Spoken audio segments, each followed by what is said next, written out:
best quarterback to ever play, the best football player to ever play. To me, one of the best, probably the best athlete I grew up with. Michael Jordan is that guy, and now I see Tom Brady as that guy. And it's been so cool for me because when I got into the league and really started studying, all I remember, when I was younger, didn't have kids, and I'd get like that itch to go just study football. I'd go up to $1, and when I was working in Tampa late at night, we weren't in the playoffs, and I would just go up there and watch all late night games of Tom Brady and Peyton Manning and the battles they always had with the Colts and Patriots. And really, I was so obsessed with the receiver play growing up because that's what I always tried to play. And basically, I credit Tom and just how I view quarterbacks, just the style he played with, watching him, how he played in the pocket, how he played with his base, how he threw, the mechanics of how he threw, kind of just developed on how I started coaching guys. And then you realize everyone's wired differently, and you got to have lots of different ways to coach people. But that was kind of that was how I saw a quarterback, and it was because of the timing of when I started studying football at my age. And I think I was pretty fortunate to be watching something like that because he was great early. But man, to be studying that and to end up knowing that that's something I was going to get to see for 20 years or whatever, it's made me such a better coach, and it's made so many people better players, and he's had as big effect on this game as anyone. Yeah, no doubt. It's I had the interesting lens coming in the league in '93. I think back often.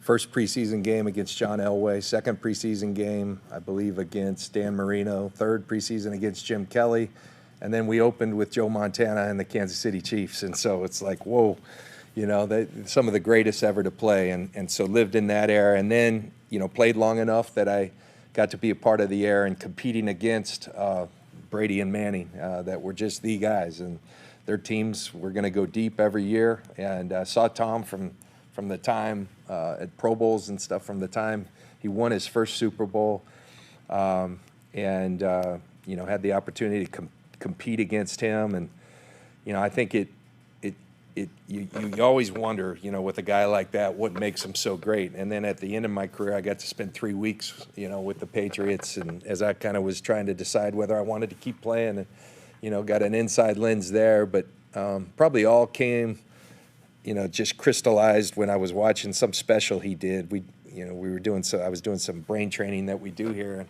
you can throw on a show and watch it. And he looks in the camera and he says, "If you're going to compete against me, you better be willing to give up your life, because I've been doing that for 20." And the focus, and that's exactly what he did. And I think I pride myself on the way I attacked that, but I know I didn't do the diet stuff like he did. I like to have a few drinks from time to time. He committed anything and everything, and it was reflected in the way he just kind of separated and distanced himself. And then his flair for, in big moments, being able to make the plays and make his team better. It's why they call him the GOAT, and he's earned that.